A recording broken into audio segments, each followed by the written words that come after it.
Welcome to the Wellness in a Chaotic World podcast. I'm your host, Cheryl Davis. Before we dive in, I wanted to note that as a health and wellness coach, I can support you in making sustainable lifestyle changes, tuning into your own wisdom, and building habits that align with your values and vision for your well being. I don't prescribe or treat health conditions, as I'm not a doctor or a mental health professional. Instead, I can walk alongside you as you create a healthier life on your terms. From time to time, I share conversations with guests. The views and opinions expressed by those guests are their own and do not necessarily reflect my views or those of anyone associated with wellness in a chaotic world. This podcast is for informational and educational purposes only and isn't a substitute for professional medical advice, diagnosis, or treatment. Always talk to your doctor or qualified mental health provider about any physical or mental health concerns. This is the Wellness in a Chaotic World podcast, a place where we're having conversations about what it really takes to live well in our unhealthy, chaotic world. I'm your host, Cheryl Davis. If you're beating yourself up over a bag of chips you ate in a stressed out frenzy, or you can't figure out how anyone manages to find the time to even think about wellness, you're in the right place. We talk about all of these things and more because, frankly, we don't talk to each other enough about what we're really up against every day. Let's change that right now. Hello, and welcome to the Wellness in a Chaotic World podcast. I'm your host, Cheryl Davis. Today, my guest is Dr. Shana Johnston. Dr. Johnston is a family physician with over 25 years of experience as a medical doctor. She's practiced in a wide variety of settings, from rural and remote towns to large urban centers, from small emergency departments to large urban hospitals, and from delivering babies to providing end-of-life care. She has extensive experience supporting people through the many joys and challenges that life has to offer. She says she has always been fascinated by some of the ways we can support people with health and healing that are outside the box of Western medicine, and did her best to bring a more holistic view of health and healing to her work in Western medicine. 4 years ago, after years of trying to keep up with the time pressures and stress of working in a volume-based system, she realized she was suffering from burnout and made the difficult decision to leave her family and maternity practice. She has been on a journey of health and healing ever since. While she continues to do some clinical work in pregnancy care and is working to try to improve healthcare delivery in her community, she's also leaning into her creativity and following her soul's calling and building her own business centered around helping women come home to themselves. In April of 2022, she created her first program, a women's group called Connecting in Community, where she brought women together to explore some of the tools she was using on her own journey. She went on to record a self-paced online version of that same program called Reclaiming Our Power, Reclaiming Ourselves. In the fall of 23, the hormonal changes of menopause ramped up and sent her into a tailspin. With the help of bioidentical hormones and a lot of personal growth work, she learned to come home to herself in an even deeper, more embodied way. She's now emerging from this difficult time feeling stronger, more resilient, and passionate about helping other women navigate this crazy hormonal roller coaster. In the spring of 24, she created Coming Home to Ourselves at Midlife, a self-paced online course where you get a glimpse of her journey through menopause and the undoing of who she was, so who she is becoming could emerge. This fall, Shana realized she wanted to create a space for women to gather to talk about their challenges and successes in navigating their menopause transition, and is in the process of launching her new workshop, Menopause, Let's Talk About It. So, Dr. Shana Johnston, welcome to the show. Thank you. Thanks for having me. Of course. So, you have a long history in medical practice. You have a Mhm. lot of experience. So, I feel like, currently, and maybe for years, we've been living with and putting up with healthcare systems that patients are frustrated with, and they're not getting the care they need. And doctors and other healthcare practitioners are frustrated and they're burning out at alarming rates. Can you paint us a picture of what the current state of healthcare looks like from a doctor's perspective? Oof. I sure can. It's not pretty though. So I live in Canada, so I have a slightly different lens than some view it in the States, and yet we're still struggling with a lot of the same things. Because I think a lot of it sort of comes down to the colonial way of doing things. That it's very, to me, it feels like we just keep rearranging the deck chairs on the Titanic, like that it's all about efficiency and productivity and like that sort of industrial mindset, instead of actually focusing on wholeness and wellness and healing. And to me, healing is different than cure.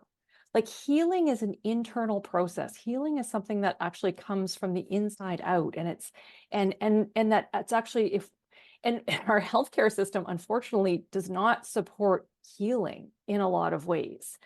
In my opinion, just because I think we're trying to move so fast, and then so we have a disembodied system, like a dysregulated system, and then so within that we have dysregulated practitioners trying to go as fast as they can to do as many things as they can as fast as they can, and of course people are frustrated because there's this sort of energy of this kind of franticness and this hustle, and it feels like we spend a lot of time just kind of spinning our wheels instead of just landing with someone and going, what's going on? Like how are you?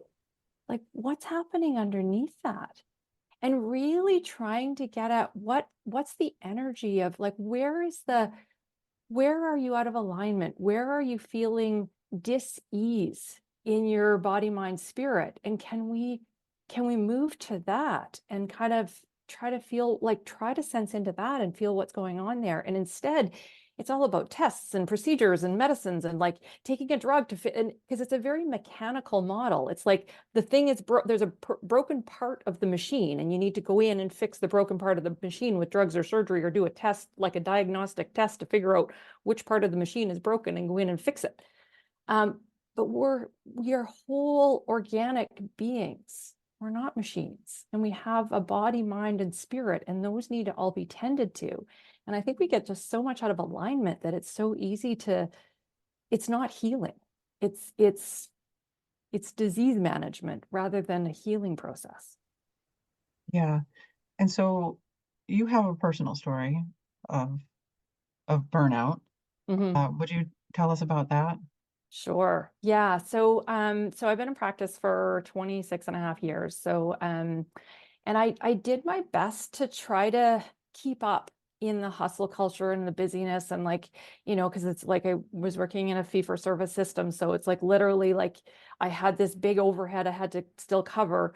But I was only, I was selling my time in $34 increments, and so with, paying $500 a day for the privilege of getting to do that.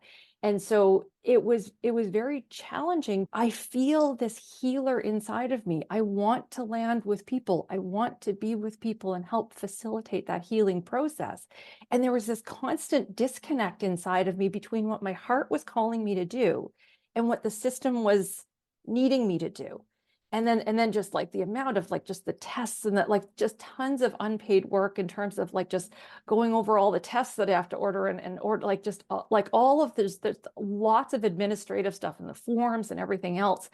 And it was that disconnect. It was like I just was getting increasingly out of alignment with who I feel I am at my core.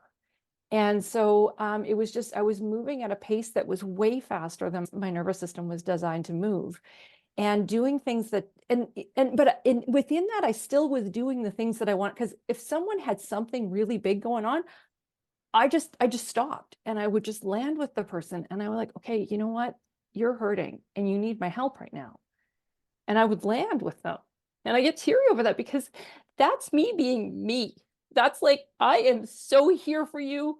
I want to be here with you in whatever you're going through. Like, that's me being me. And then, but then I'd have 20 people in the waiting room because I stopped and I spent the time. And it was just that constant tension between what I knew was right, what I knew in my heart I wanted to be doing, because it felt healing, not curative, but healing, to just land with another person and help them to, in some way, come home to themselves in body, mind, and spirit, in some way, come back into alignment, in some way, move towards an increased sense of wholeness. And yet there was still this like, go, go. And then just the hamster wheel just had to keep going. And I finally was just like, I can't do this anymore. Like it was on August the 20th. So August, no, I forget the day, August 11th, August 11th, 2020, around 2 in the afternoon. I just, it was interesting. It was almost like the pilot light on my soul just burnt out. Like I just had been trying to just do too much for too long and was just feeling so much disconnect that it was like I stopped, like it almost felt like I had cotton batting around my heart. Like I couldn't feel the same way I used to. And I didn't care. And I'm like, oh crap, that is not me. That's so not me. Sorry, I get really emotional when I talk That's about this because okay. it's still a tender spot. So 2020, so COVID-19. Yeah. Oh yeah. The pandemic definitely threw fuel on an already raging fire. For sure. Yeah, I mean, I was well into burnout, and I think, perimenopause was probably a factor in all this too. Um, but I was well into burnout before the pandemic hit, and then, just everything like between trying to work at the hospital because I deliver babies, and so trying to keep people safe in the hospital, not knowing how to do that, and trying to see babies and pregnant women in the office while we're still trying to do telehealth with all the rest of our patients, and then everything got harder because like just trying to send a prescription, it took like 15 clicks to try to get a prescription sent when I used to be able to just write it and give it to somebody. And like everything got so much harder, like electronically harder. And then so I had less of that person to person connection. I was only getting that with the pregnant people because we were seeing them in person, and everybody else I was seeing by telehealth. So the one part that was keeping me going, which was the relationships, which was the like connecting with people, even though I had to do it really quickly, at least I still had that person to person connection. And then to have that taken away and then way more electronic crap thrown on, in addition to all the fear and all the craziness, I was just like, it just threw fuel on an already raging fire, and out I went. Right. Like the perfect storm. Yeah, which I'm actually grateful for because it was going to happen eventually. So you know what? Let's just let her go up in flames. Let's start the Phoenix process now. So you you talked about nervous system regulation, which I mean that's kind of a big part of this, right? Like you were talking about how your nervous system was completely overtaxed and you're not doing the things that are really taking care of yourself. You also said something about being disconnected, right, from probably well, the things that bring you joy, like being connected to people. Yeah. So can you talk a little bit more about that? Eh, just those pieces. Is there anything that people can start to do in their lives if they're noticing that they're disconnected from that joy? Yeah, I think it's been like that's been a big part of the past few years is learning to reconnect with my joy. Like I think I didn't even know what brought me joy by the time I burnt out. Like I mean I still did in the sense that I would go sit in my backyard and like I mean nature for me is huge. Like getting outside. I need to be outside. And there's even some cool evidence that actually shows like not that we need evidence to show something that makes a whole lot of sense, but there's also evidence of like the benefit of nature. But for me, nature, movement, noticing when I'm feeling dysregulated and taking a moment of pause. Like actually, what I've started doing in the clinic when I do a blood pressure cuff, it takes like a minute to do the blood pressure, and I get the person to close their eyes and take a few breaths, and I do the same thing. And I'm noticing like, it helps me actually realize how dysregulated I feel whenever I'm at work. Because in those, I take that moment of pause and then, because I'm doing different work now, but I just do a little bit of clinical work, but it helps me realize, oh, wow, I am feeling so amped up right now. And I think part of it is just beginning to notice of just going, oh, wow, look what's going on. Like just pausing for a sec and taking a few breaths and just notice, because then I'm just like, oh, wow, there's a lot going on here that I'm not tending to right now. And then letting the emotions come. Like I was joking with my friend Fiona, who you and I we were talking about that earlier. I was joking with my friend Fiona yesterday on a voice message. I said I'm going to be on this podcast tomorrow on wellness in a chaotic world, and I'm like, how do I handle wellness in a chaotic world? I'm like, I feel like sometimes it's just like lying down face first in a puddle of tears. And Yep. so sometimes it's just letting the tears flow and just going, oh my gosh, today was really hard. There's really something to that though too, because I mean, isn't there like when you don't release those emotions, it gets pent up in your body. Totally, it totally locks in our body. Like there's so much evidence on that too. Like there's so much really interesting because we're energy.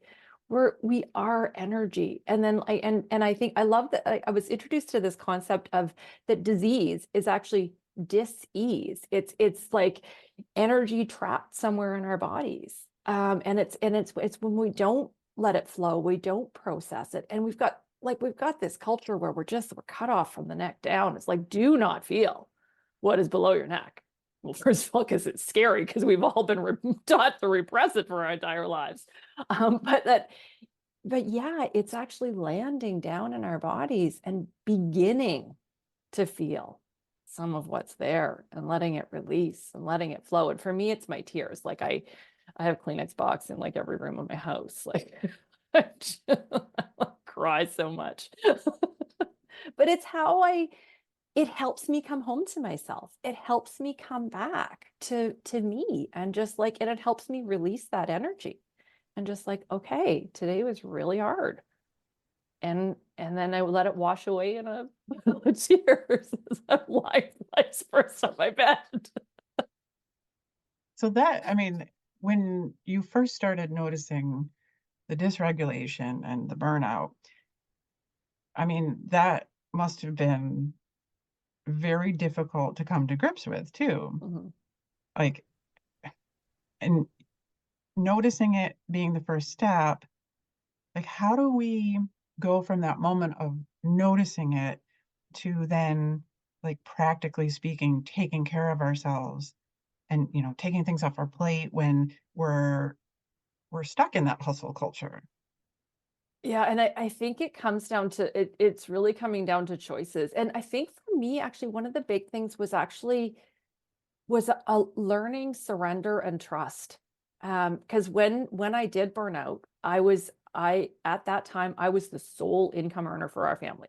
And so I was like, what do I do? Like, I'm going to take this giant leap of faith where I'm saying, I need to leave my practice. And it was fascinating how the universe rose up to catch me, like helped me to find two lovely young doctors to take over my practice, which they did in April 2021, led me through this weird series of coincidences to this job in the OR working with this surgeon that I really like that, basically I just held some retractors and, you know, just chatted a bit. It was something my nervous system could handle. And I did a little bit of call, but I would only do it at night because the nights weren't as busy, because a friend had suggested that and she needed some extra help with call. So I was just do a couple of night shifts a month. And I started doing a little bit of, like, I started working on a quality improvement project where I was actually finding meaning in medicine. And so it was like these little things started showing up, and part of it was through that process of surrender and trust. And it took that, like, it felt like jumping off a cliff of just like, okay, because fortunately I have a really strong sense of a connection to something bigger than me, and you can call it whatever you want. And I I do have this strong sense of spirituality, this strong sense that there is something greater than me that will catch me. And as scary as it was, and I don't think it always takes a giant leap of faith, but I think there is something to that process of surrendering and letting go, because we can sometimes trap ourselves, I think, in the fear of money and the fear of all of the different things that aren't going to show up for us. If we don't work hard enough, we're not going to be okay. And I continue to battle with that. Like literally 2 days ago, I was like coming up against myself with that again, because I forget to trust. But the universe has met me over and over and over again. And has been there to catch it, like kind of like that fool card, like where it's just like the fool is kind of stepping and their ground hasn't even, there's nothing there to step on, and the kind of ground rises up to meet them. And I do keep having that experience over and over, and still I have a hard time trusting. I'm like, the universe has proven to me over and over and over again, and I still am like, yeah, but is it going to be different this time? Yeah, So, no, it's really easy to get in the head oh, and just so, play out all of the different scenarios oh, is it and what ever? could go wrong here. Totally. So easy. So easy. And in my experience, it's to the degree I'm able to trust and let go is the degree to which I'm caught and the degree to which I'm learning to fly. Because I was actually just reading just before I was waiting to come on the podcast, I was reading this cool thing from Daily Ohm that was talking about the safety net and how if we're constantly looking for our safety net, we're gonna get it. We're not gonna actually get like we're not gonna reach our full potential because we're gonna, well, there's nothing there. We can't step into it. And part of it is like stepping in and then eventually and learning to fly. Mhm. Like that we actually discover that we know how to fly. And so, but it's a process. And I think it starts with little things. It starts with trusting for little things and making little changes.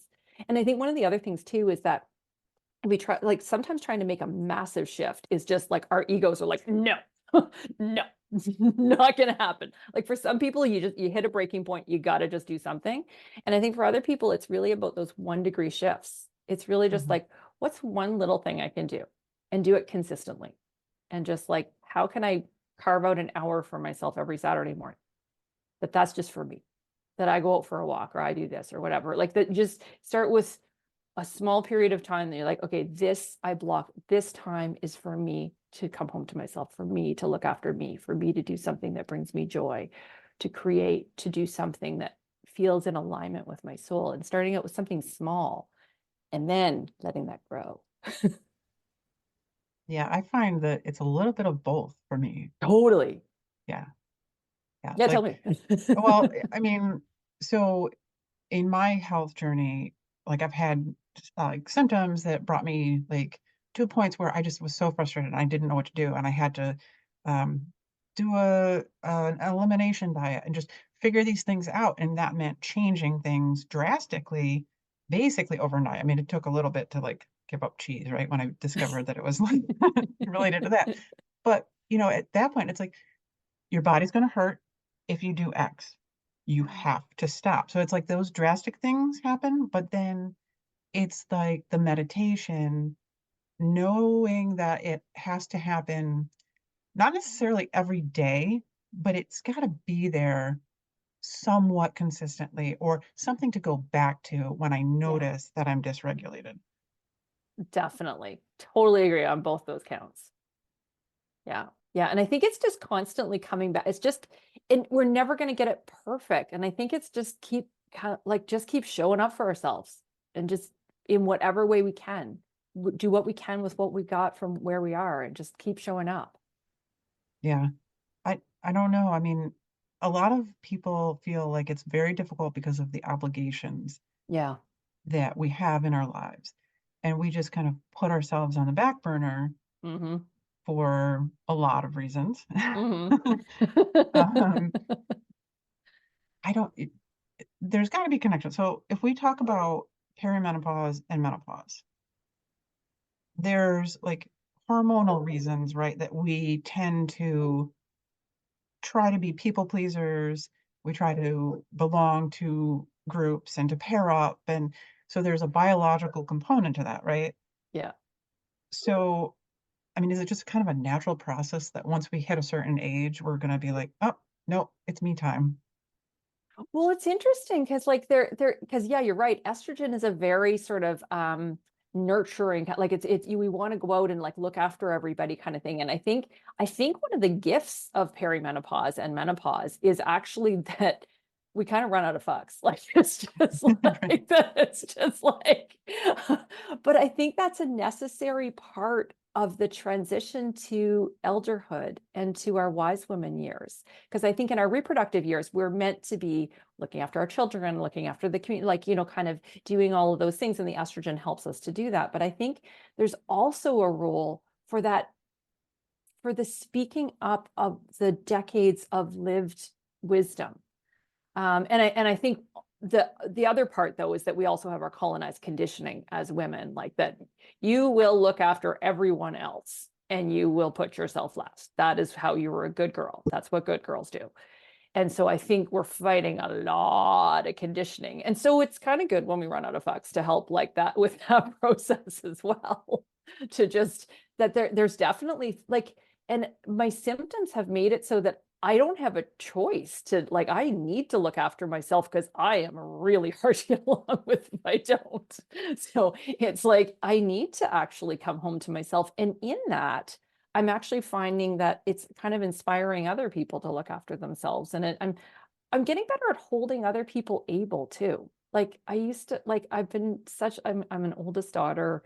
I'm a physician, I'm a fixer. I want to go fix everybody. Like I've been very much trained to fix people. And then, my poor husband and daughter very included in that.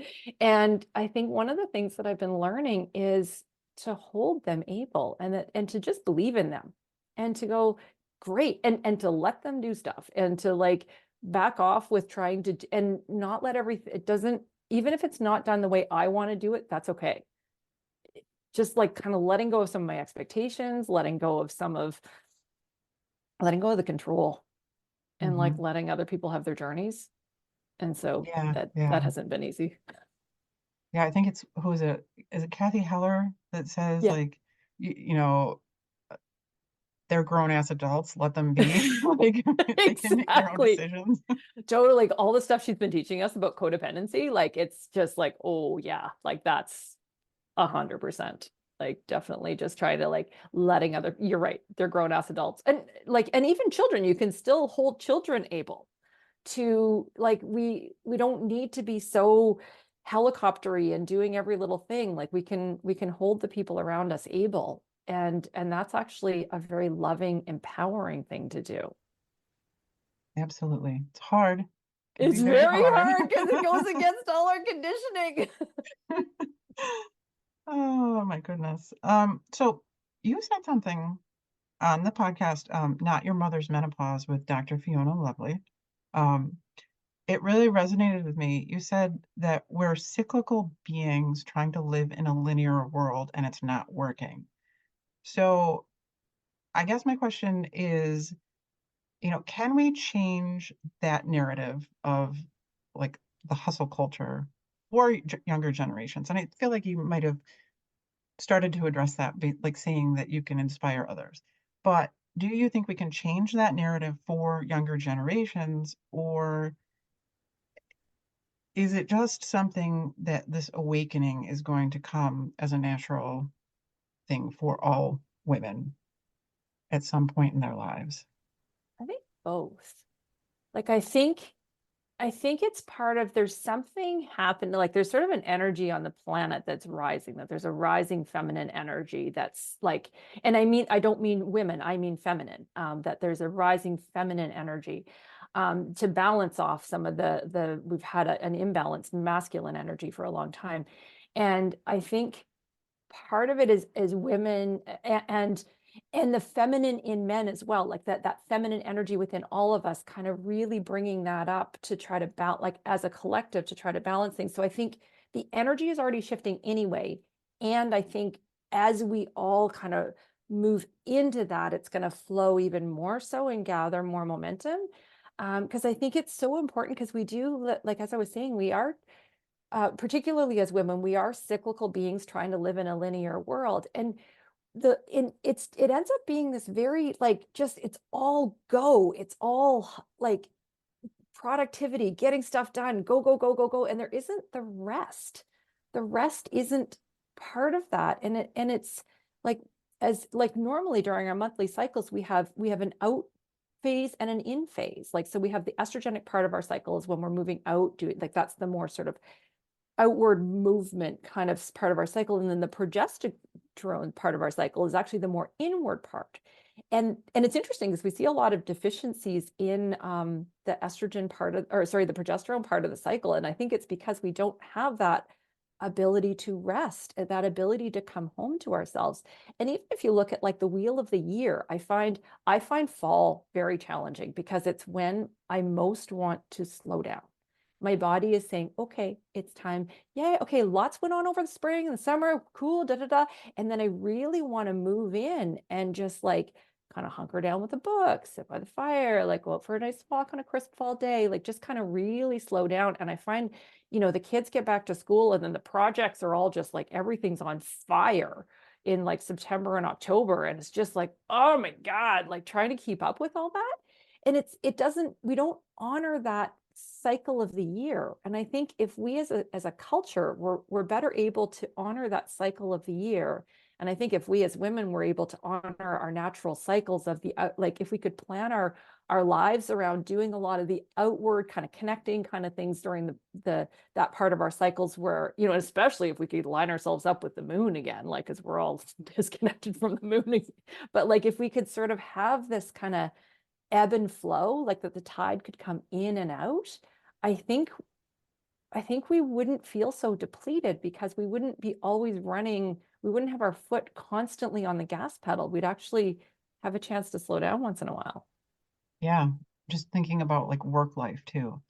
Like it's still, when COVID-19 pandemic hit, and we all, not all of us, but so many of us were able to work from home. I feel like that shifted a little bit and people realized how out of balance we were.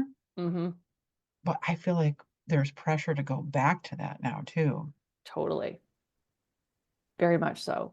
Because I mean, there's always going to be a pressure to go back to the old way of doing things because that's the way our society has been structured. And I think there's still like the collective has an incredible impact. I think Gen Z is gonna like they're gonna be making their own changes that they're like, that's not how we're gonna do things. Um, and I think, I mean, change happens slowly, but I think it also happens by all of us individually choosing to do what you and I have done, of going, you know what, I can't do hustle culture anymore. I can still work, I can still contribute, I can still be of service, and I'm going to do it in a way that feels aligned to me, that I can stay regulated, or I can at least re-regulate myself with more ease than I can when I'm go go go all the time. And some of that means maybe like, spending less money and making different choices about the way that we spend our lives. And because I think we can get so focused on all the external things that we can lose ourselves and what's going on inside of us. And I think it like the more each of us makes those changes, the more the whole culture shifts. Yeah, I agree. That's interesting. For me, I think a big shift was telling myself or like rewriting the story about being productive isn't the same thing as being purposeful and Mm-hmm. and contributing to society or family or you know being a success looks different to me now than it did before. Absolutely. I could not agree more. That I absolutely agree. Like I find for me the biggest difference, like as I used to work hard, but it was more of a sense of pushing and duty and like I need to be productive, like that kind of industrial productivity, which I'm discovering is very different from being of service. I love being of service. I love landing with someone and helping someone and like I love that. I don't want to stop doing that. But the service comes from a place of alignment of already having of me as a whole and complete person kind of coming forward and offering from my cup floweth over kind of place, as opposed to like like gasping at the last bits of the battery that's completely drained, which is more of a place of sacrifice and martyrdom that I think our culture encourages. Yeah, yeah, definitely. So, do you have any practical advice for someone who is just starting to notice the changes in themselves that are connected to menopause or perimenopause? I think I think for me, one of the big things has been developing the observer. I call her my inner wise woman.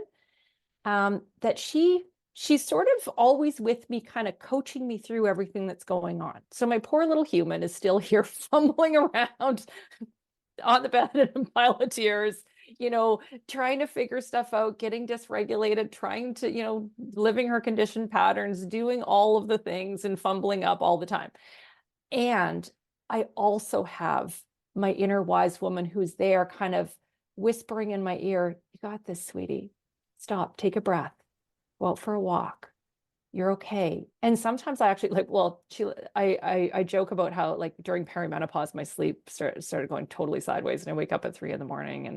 and it's when it's especially when I'm out of alignment, as I go back into old patterns and get busy and stuff, I start waking up more. And so I start joking saying that my inner wise woman wakes me up at 3 a.m. to, hey, Shana, you're out of alignment again. And so I've started, when I can't get back to sleep, I start journaling with my inner wise woman. I'm like, dear inner wise woman, what do I need to know?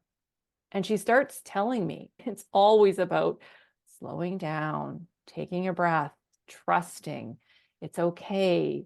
Like just those loving messages of it's okay, you got this. And human Shana gets herself quite in the tizzy all regularly. And wise woman Shana is there going, it's okay. And she keeps me in balance. She lets me know when I'm getting out of balance. Hey, wake up. You're out of balance. So I think a lot of it is that's cultivating that observer, because that's what we do in mindfulness, right? Like in mindfulness and meditation, it's about instead of being instead of being the thought, instead of being all tangled up in the thoughts, it's noticing the busy mind and noticing all the craziness that happens in our brains and just being just a step removed from it, being the sky, noticing the clouds moving around in it rather than thinking that we're the clouds.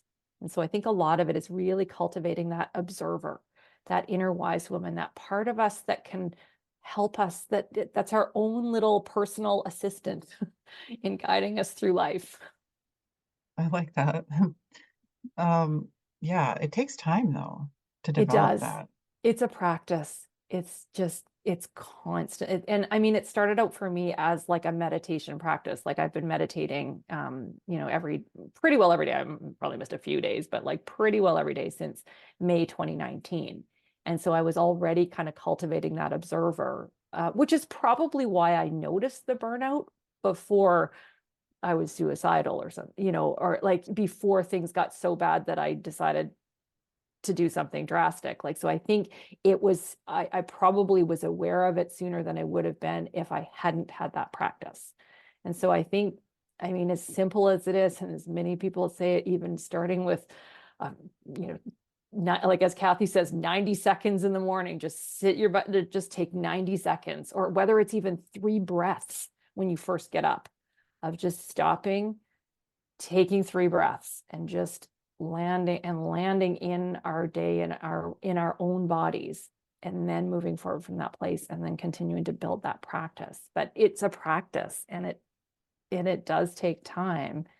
And for me, it's been really worth it though. Yeah, I can imagine. And from my own perspective, like we're always going to be on this path, right? Oh yeah. It's now a journey that yeah, it takes a while to come to a place where it feels really good, and you have to keep going with it, Yeah. right? It doesn't stop. You don't arrive at a spot. Oh, definitely not. And I mean, I still regularly, like I will do my meditation in the morning. I'm like, oh man, I've been gone for 10 minutes. Like I do about a 20-minute in the morning. I'm like, yeah, I missed 10 minutes of that because I was way off. I got on a thought train and off I went. And I'm like, oh crap, I ended up on the other side of the world. So it like that's been, I've been meditating regularly for what, 5-6 years, and my mind still does its thing, and I'm better at it than I used to be. And like you said, it's a practice. We're not going to arrive somewhere. This is the life we are living right now is the practice. This moment right now is the practice. Oh yeah, present moment. definitely. I mean, that's so important, so hard to maintain, Totally. but it's just that thing that brings us back into ourselves, right? Like present Totally. moment. You're here now, not there, not in the past. Yep. Yeah. So, how important do you think it is that we are supporting each other and just generally how important is community? Oh, so important. So important.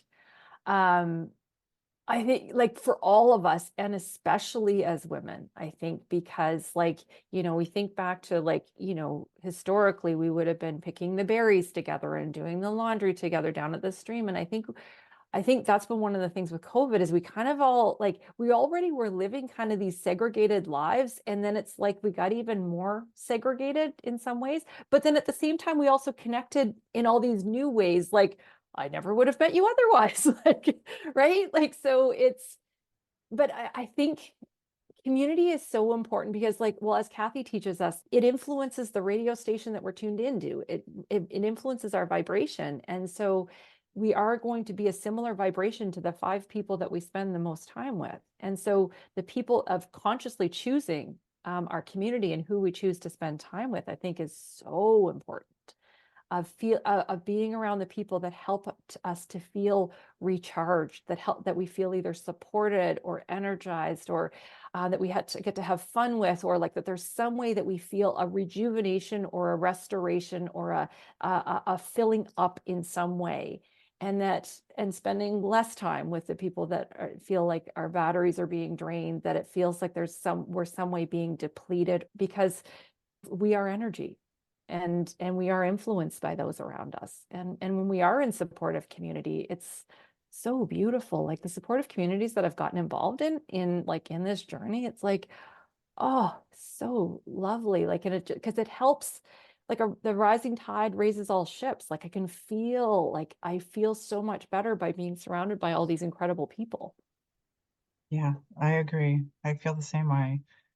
And you're creating community now too. Yeah. Yeah. So why don't you tell us a little bit about your workshops and your courses and coaching? Sure. So I left my practice in April of 2021, and then I kind of was feeling this real pull to bring women together in community, and I didn't know what that would look like, and so it took me a long time to kind of figure it out. So the following spring, I launched. It was a group medical visit called Connecting in Community. So I brought women together to kind of just talk about some of the things, like the stuff that we've been talking about today, just some of the things that I was learning on my own journey to help me to come home to myself, and then to bring them together in community to share their wisdom, to share and learn and grow together. And the magic of bringing them together, like they were so healing for each other. And I was like the container creator, and I led through vulnerability. Like I brought out my story, and then that kind of created this safe place for them to bring their stories and to share from their hearts. And it was beautiful. And so I ran that a few times, and then I was trying to kind of, and then menopause really kind of went sideways. And so I had a really rough fall last year. And so I was just like, okay, I need to put that on the back burner for a little bit. And so I was riding the rocky roller coaster of menopause. And then I decided I wanted to do something around menopause. So I created a course, an online course, and I tried a couple of things last spring. Kind of playing around with some ideas, and some things worked and some were better than others. And then I kind of refined that a little bit. And then this fall, what I've just launched is a menopause workshop. So that what I've done is I've basically curated kind of the best videos from my online course that are included as part of, like, as the information part of the group. And then it's a 90-minute online workshop that I'm calling Menopause, Let's Talk About It. And I intentionally haven't put a lot of structure to what we're going to talk about, because just like this conversation, we didn't decide what we were going to talk about ahead of time. I just want to create the space for women to gather in community, to have the chance to have the conversations, to recognize that they're not alone, that community, that to share and learn and grow together. And then I'll be there with some information as needed, and a lot of it is also creating that container to learn from each other. So yeah, it's my first one is actually going to be on November 25th. And then I'll just keep offering. It's on my website, and I'll keep offering them as sort of the demand grows. I'll keep putting new dates on. So I'm pretty excited about that though, because I love bringing women together in community. Like it's just that's something my heart really calls, because I get to be like that person that I was talking to you about when I was in the office, of really landing with people, but this time I get to land with a bigger group, and then they have their own energy and their own magic, and it's really fun. So yeah, that's what I'm playing with these days. And then yeah, I do some coaching as well. And I love that too, because I get to do the coaching is like where I get to do what I did, like what I was the part that I love doing in the office. I get to just do that part. And I don't have to, it's not any of the medical stuff. It's really landing with someone and in working on healing. Like we had talked about earlier, it's more about what's like coming home to ourselves and enlisting our body, like our own inner wisdom, tapping into that inner wise woman, on our healing journeys. That is amazing. I love it.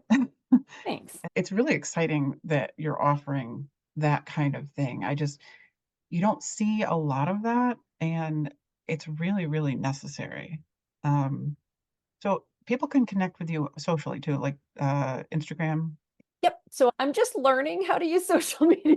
So I'm kind of inconsistent in how often I post. But I do have both a Facebook and an Instagram page. They're both Dr. Shana Johnston.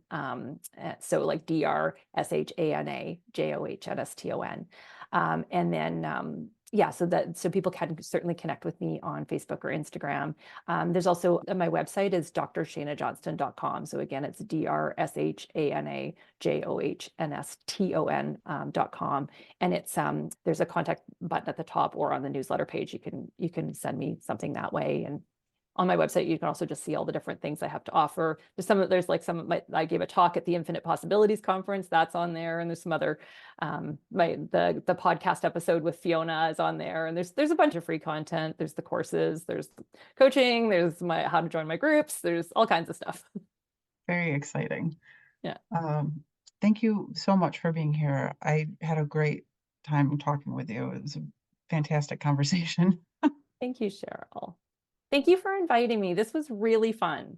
This was really, really fun. I really appreciate what you're doing. Like I was saying, I was listening to some of your episodes, and I think I love what you're putting out into the world and how you're working at how to find wellness in a chaotic world, because it is a chaotic world. And I love what you're doing. And yeah, I really appreciate you having me here. And it's been so fun talking to you. Thank you. I appreciate that. Thank you for listening to today's episode. If you haven't yet, please subscribe to the podcast and leave a review. You can also find more about each episode on the website at wellnessinachaoticworld.com. Or you can find me on Instagram and Facebook, where we can chat more about living well in this stressed out, chaotic world. And as always, I hope you have a healthy, happy week.